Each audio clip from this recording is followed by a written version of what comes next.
Hoy, en Desde la Sombra, echemos un vistazo atrás a los años 80 y 90. Imagínense el aeropuerto de San Salvador, o de Tegucigalpa, o de Quito. Un hombre, vestido en un traje gris de franela, sale del aeropuerto. Solo una pequeña maleta de mano. Nada de interés especial que le distinga de otros pasajeros. Nada que cause alarma. Pero su llegada significa la destrucción inminente de una compañía o de un sector nacional clave.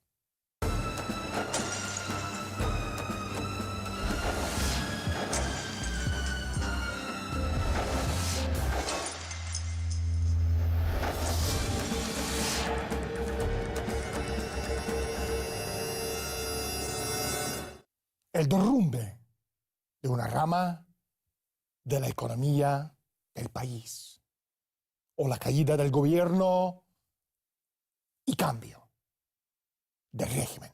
¿Quién es capaz de hacer tal cosa y salirse con la suya? Los sicarios económicos.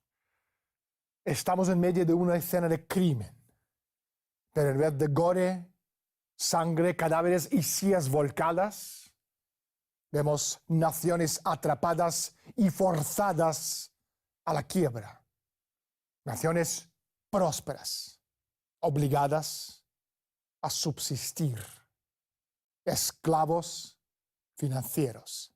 Esta es la historia del poder y de la codicia.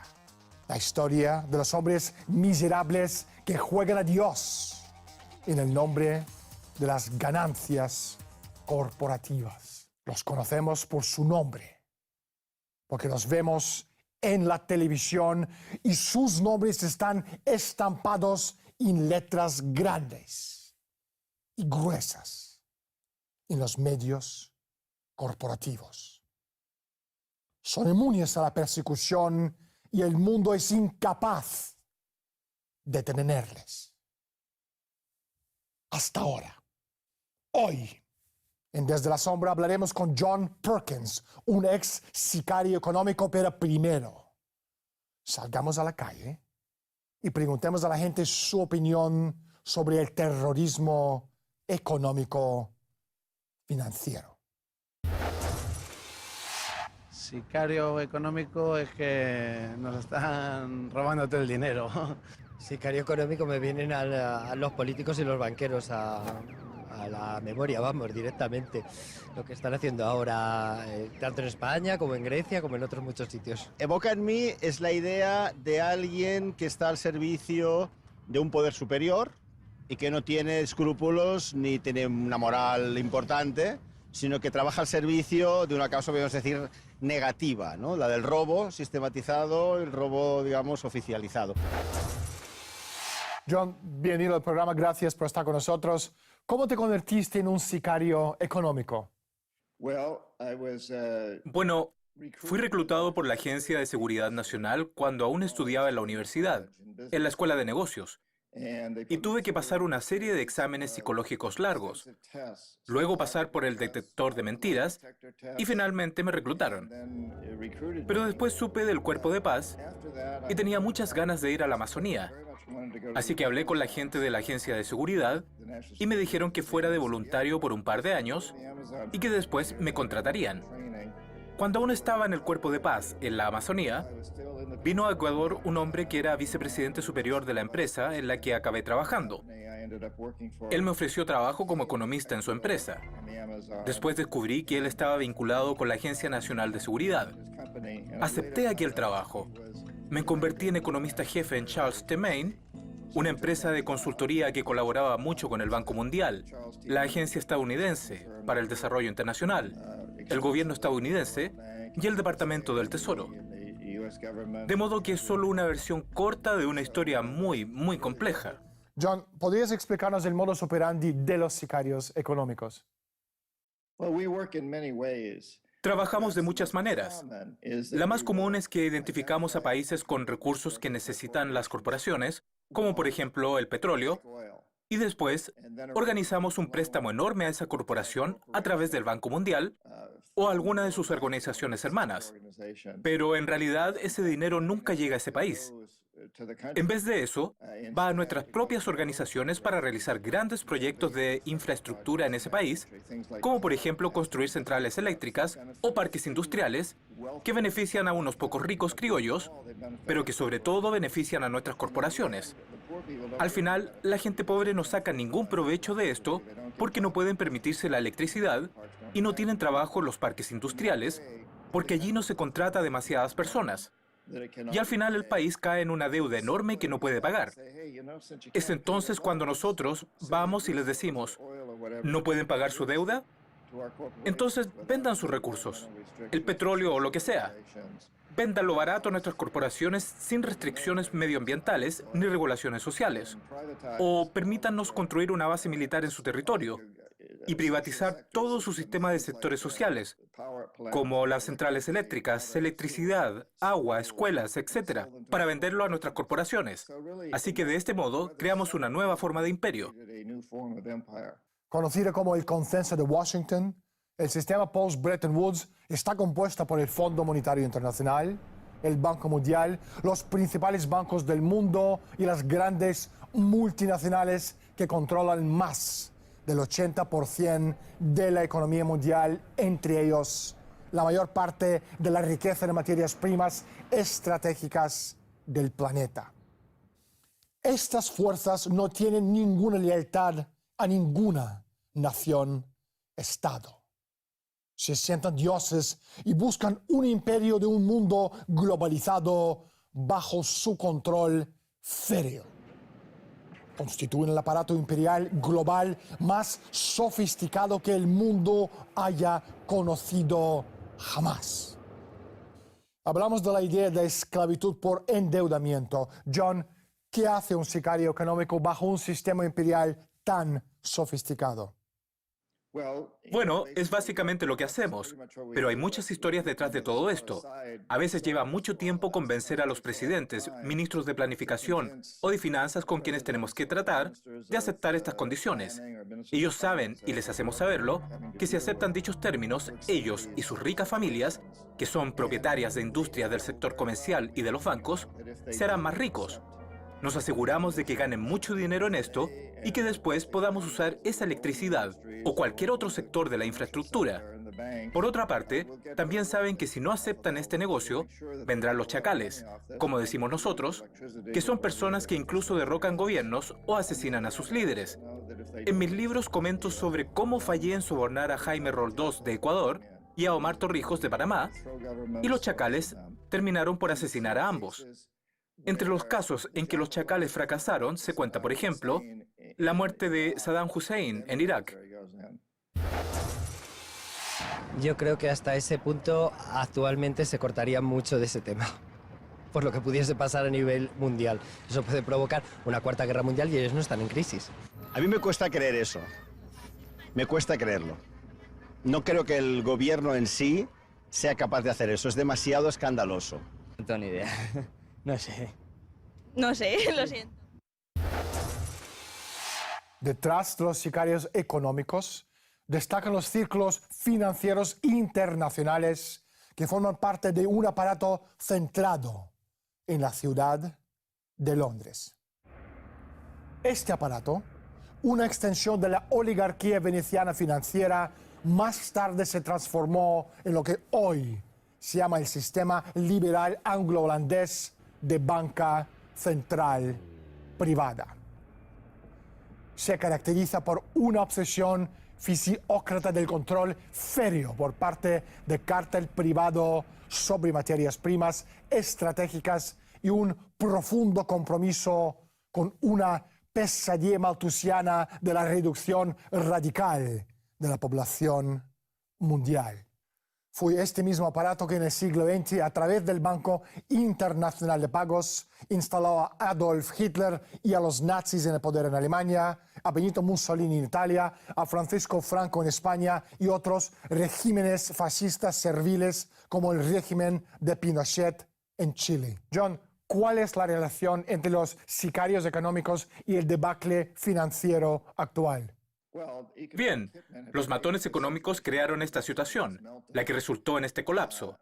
Es la primera vez en la historia que tenemos un imperio global, creado no por los ejércitos, sino por un sistema económico. Sobre todo los crearon esos matones de la economía. Tenemos que entender que no es un imperio gubernamental ni un imperio estadounidense. Es un imperio corporativo, lo que yo llamo la corporatocracia, es decir, los líderes de las mayores corporaciones del mundo que lo controlan todo. Ellos no consideran sus corporaciones como estadounidenses, rusas, francesas o chinas. Las consideran multinacionales. Para ellos no existen fronteras. Ellos van allí donde las leyes sean más indulgentes y puedan pagar los menores impuestos. Así que se ha creado un verdadero imperio corporativo y es de nivel global. Uno de los ideólogos de la corporatocracia era un profesor de la Facultad de Economía de Chicago, Milton Friedman. Friedman ha sido un icono en el campo de la economía y la política económica pública, al menos desde la década de 1940, cuando asistió a la primera reunión de la Sociedad Mont Pelerin. Bajo la dirección de Friedman, la desregulación de los mercados se convirtió en el nombre del juego. Lo que hemos presenciado, el derrumbe gradual de la economía de los Estados Unidos que se inició en la década de 1980. Los tiburones financiados por la red de dinero sucio de los bonos basura adquirieron porciones significativas de las empresas de los Estados Unidos y aterrorizaron a los demás. Las presas de los tiburones y aquellos que temían convertirse en presas recurrieron a los bancos de inversiones y los bufetes de abogados de Wall Street en busca de protección. Al mismo tiempo, entraba al raudales dinero sucio en el mercado inmobiliario, principalmente a través de los gigantescos promotores canadienses. El efecto de toda esta desregulación y especulación ha sido que la economía física de los Estados Unidos ha quedado diezmada. A lo largo de 3 últimas décadas, la capacidad productiva de la economía de los Estados Unidos se ha reducido a la mitad, medida en productos de la cesta de la compra en un cálculo per cápita, por familia y por kilómetro cuadrado. Al mismo tiempo, las demandas monetarias que pesan sobre dicha producción en descenso han aumentado de forma hiperbólica. Ha llegado la hora para que ustedes se den cuenta. Estamos presenciando en directo la transferencia de la riqueza hacia esa corporatocracia criminal. Me pregunto qué papel juega en todo esto los movimientos como Occupy Wall Street, así como las manifestaciones que estamos presenciando en todo el mundo. Preguntamos a nuestro experto. John, ¿cuál es tu opinión? Sumamente importante. La gente está despertando. Lo hemos visto con la primavera árabe, en las protestas en Rusia, lo hemos visto en China, en Estados Unidos con el movimiento Ocupa, etc. En América Latina ha ocurrido una enorme revolución democrática. En 10 países se han elegido presidentes que se oponen a la corporatocracia de distintas maneras. La gente de todo el mundo está despertando. Y esto es muy importante. Pero nos queda mucho por hacer y tenemos que tomar más medidas. Sin embargo, la gente realmente se está dando cuenta de todo. Acabo de volver de un viaje por Vietnam, Birmania, Tailandia, Turquía. He estado en Europa. Además, viajo a América Latina varias veces al año. Viajo por Estados Unidos dando conferencias en las universidades, en los foros. Y te puedo decir que la gente de todo el mundo nos está escuchando y están captando el mensaje. A cada una de mis conferencias vienen multitudes porque quieren oír más. Quieren entender mejor lo que pasa. Y es algo muy bueno, porque lo primero que tenemos que hacer para cambiar el sistema es entender el sistema mismo, entender que no funciona y que debemos cambiarlo. En su libro Hoodwinked, Los Engañados en español, John Perkins afirma que el presidente Zelaya de Honduras fue derrocado por un golpe militar que fue diseñado por un par de grandes empresas de los Estados Unidos, Dole y Chiquita, y la CIA. John, ¿nos podrías dar más detalles de lo que tú estás hablando en tu libro? No hay dudas, Zelaya estaba buscando una nueva constitución para su país y eso iba a tener un impacto muy negativo en compañías como Dole, Chiquita y Russell Athletic, porque iba a insistir en la reforma agraria. Chiquita controlaban una enorme parte de las tierras agrarias. Eso iba a cambiar la constitución y también iba a aumentar los salarios significativamente, lo que iba a impactar en compañías como Russell Athletic y otras muchas empresas de material y ropa deportiva. Así que pusieron mucha presión para que no lo hiciera, para que sicarios de la economía trataran de convencer a Zelaya para que no lo hiciera. Pero ya estaba decidido. Estaba decidido y fue un golpe de Estado clásico. Fue el mismo golpe llevado a cabo en la década de 1950 contra el presidente Arbenz en Guatemala. Y ese golpe también fue ejercitado e instituido por la CIA en beneficio de compañías como Chiquita y Dole, que era Dole Food. Entonces, fue un caso clásico de golpe de Estado de la CIA. No hay duda de ello. Fue dirigido y planeado por el jefe de la Armada que había sido entrenado en la Escuela para las Américas, la escuela en la que el Pentágono y la CIA entrenan a la gente. No hay dudas. ¿Y qué ocurrió desde que Zelaya fue reemplazado? ¿Fue sustituido por un dictador brutal? El hambre es extrema. La violencia y el crimen han aumentado desde entonces. Apenas hay libertad de prensa y están reprimidos. Yo creo que fue todo... pues esa política interna para ellos.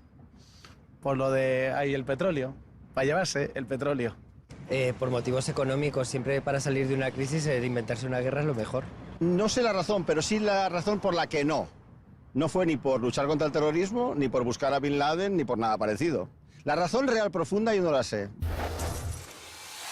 El Fondo Monetario Internacional y el Banco Mundial en realidad son los arquitectos de las políticas bajo las cuales funcionan los sicarios económicos. Me pregunto, ¿cuál ha sido el papel de los sicarios en casos como el de Torrijos y Roldós, así como la invasión de Panamá en 1989, Irak en 1991 y también en 2003? John, danos tu opinión, por favor. Bueno, hay varias cuestiones, pero en el caso de Roldós y Torrijos, no hay duda de ello. Yo fallé personalmente. No pude avisarles. No eran corruptos, tenían mucha integridad. No estaban vinculados con el sistema al que les tratábamos de vincular. Y ambos murieron en un accidente de avión, accidentes de aviones privados. Para mí no hay dudas de que fue la CIA, de que fueron algunos de sus operarios. Y en el caso de Noriega es algo bastante diferente. Para mí es un misterio exactamente por qué Estados Unidos destruyó una gran sección de la ciudad de Panamá y asesinó a algo más de 2.000 personas y quizás hasta 6.000 personas. Seguimos sin saber exactamente a cuántas personas mató Estados Unidos en su invasión de Panamá. Algo totalmente innecesario. Fue algo que todo el mundo condenó y no existía ninguna amenaza para Estados Unidos por parte de Panamá. Iban detrás de Noriega. ¿Por qué tuvieron que destruir una parte tan grande de la ciudad y matar a tantos civiles inocentes? Siempre ha sido una gran duda. La mejor respuesta que he oído, aunque no tengo pruebas de ello aún, pero lo que he oído es que Noriega había reunido muchas fotos y pruebas contra los políticos estadounidenses y empresarios, incluyendo probablemente al segundo presidente Bush. Su padre estaba en el poder entonces. Su padre dio la orden de invadir Panamá. Y existen numerosas pruebas y sugerencias de que le habían pillado en situaciones comprometidas. Había tomado drogas, practicado sexo, etc., en una isla llamada Cantadora de Panamá, y años después, incluyendo cuando yo estaba allí, había un paraíso donde podían ir empresarios y políticos, y en donde había plenitud de drogas, mujeres, es decir, todo lo que quisieras. Era un paraíso donde no había cámaras ni información. Podíamos hacer lo que quisiéramos. Pero el rumor era que Noriega cambió eso con cámaras ocultas para usarlo como política de influencia con Estados Unidos, y los militares fueron y destruyeron esa sección de la ciudad, que incluía el edificio que albergaba los archivos donde se encontraban las fotografías con información disponible, y el edificio fue destruido. Fue totalmente demolido por los militares estadounidenses. Hablé con uno de los testigos que vio a los soldados estadounidenses que entraron para buscar entre los escombros. El área fue bombardeada y quemada. Comprobaron que todo había sido quemado y destruido. Así que creo que es algo que tiene bastante credibilidad, aunque no tengo pruebas de ello. En la actualidad está muy extendida por error la creencia de que continúa vigente la misión original del Fondo Monetario y del Banco Mundial. Dicha misión consistía en fomentar el desarrollo y aliviar la pobreza del tercer mundo, pero en la práctica estos organismos han incrementado la pobreza y la miseria de millones de personas con el plan de créditos denominado Programa de Ajuste Estructural, que logra aumentar la deuda, los intereses, el estancamiento y la inestabilidad de esos países. El resultado obvio de los créditos de ajuste estructurales del Fondo Monetario y del Banco Mundial es que el dinero prestado a los países pobres se emplea inmediatamente en pagar los intereses a las instituciones bancarias occidentales. Hoy en día, esto se hace a propósito en tanto el Fondo Monetario como el Banco Mundial están sirviendo de agentes del nuevo sistema colonial. Ahora bien, los SAP conllevan la liberalización de las economías de África, lo cual quiere decir que se anima a las empresas extranjeras a que se apoderen de determinados sectores de la economía. Los países pobres del tercer mundo no tuvieron más remedio que acatar las dolorosas medidas que exigía el Banco Mundial, las cuales eran esenciales para el crecimiento sostenido y la estabilidad económica, la norma típica de la oligarquía de obtener beneficio comprando barato y vendiendo caro. John, ¿crees que existe tal cosa como el gobierno mundial o empresa mundial S.A.? Las grandes corporaciones viven en su propio mundo, no aceptan fronteras. No es lo mismo que un mundo de un solo país, pero para las compañías mundiales y multinacionales hay mucho de eso. Y es una conspiración y mucha de la corporatocracia.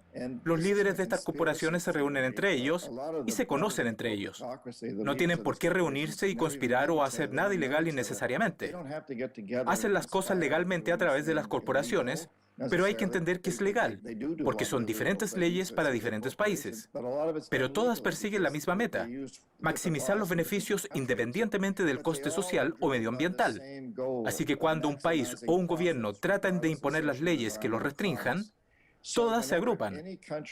Así que aunque vea a Nike y Reebok compitiendo en las tiendas locales o las petroleras compitiendo entre ellas, si alguien los desafía para ganar más dinero, pondrán una gran presión en contra, incluyendo la posibilidad de un daño físico a las personas que tratan de cambiar esas leyes. Desde el punto de vista de John Perkins, ¿cómo es el futuro?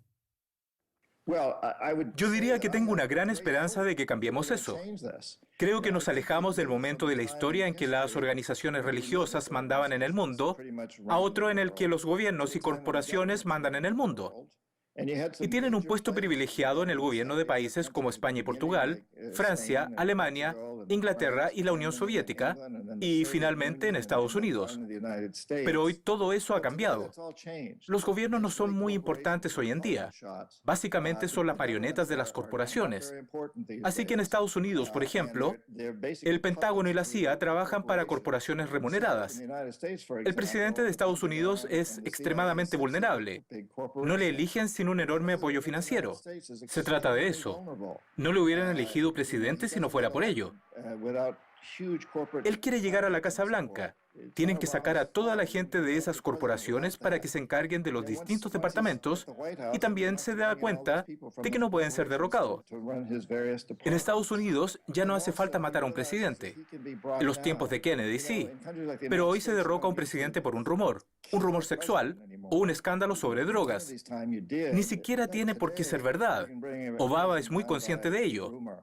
Y las buenas noticias, por las que me mantengo muy optimista respecto a esto: las corporaciones dependen de nosotros, de las personas. Debemos reunirnos en grupos de consumidores. Las cosas que están ocurriendo ahora, como en las fábricas de Bangladesh, Las personas se dan cuenta de esto. Si nos unimos y hacemos saber a estas personas que solo vamos a comprar marcas que se dedican a hacer un mundo mejor para nosotros, nuestros hijos y nuestros nietos, las cosas cambiarán. Las corporaciones tendrán que reaccionar. Vemos cómo fracasan grandes empresas, cómo desaparecen en los últimos 3 años aquí en Estados Unidos. Enron, una empresa energética de gran capital, simplemente desapareció. Hemos visto cómo Anderson, una enorme empresa de contabilidad pública, dejaba de existir. Bear Stearns, Lehman Brothers, enormes empresas como Wall Street han dejado de existir porque actuaban de manera inmoral. Y creo que vamos a ver mucho más así en el futuro. Veremos empresas como Monsanto dejar de existir. Las cosas deben de cambiar. Debemos presionarles para que cambien. Debemos hacer que desaparezcan. Esas son las buenas noticias y creo que podemos hacerlo porque la gente está despertando. Como ya hemos dicho antes, la gente de todo el mundo realmente se está condicionando. La gente de todo el mundo realmente se está concienciando. Tenemos el poder y podemos cambiar este mundo. Debemos hacer un mundo en el que nuestros nietos digan gracias al cielo, porque esa gente tomó el control e hizo del mundo un lugar mejor. John, no hay tiempo para más. Muchísimas gracias por estar con nosotros. Mi más sincero agradecimiento por invitarme a tu programa. Lo aprecio muchísimo. Hasta que podamos transportar a la humanidad a la edad de la razón, la historia, en realidad, va adquiriendo forma no por la voluntad de las masas humanas, sino por un puñado de aquellos que para bien o para mal dirigen el destino de toda la humanidad como manada de vacas de pasto en pasto, y en ocasiones también al matadero. Soy Daniel Stulin. Bienvenidos todos al mundo de Humo Espejos. Muchísimas gracias por estar con nosotros y hasta la semana próxima.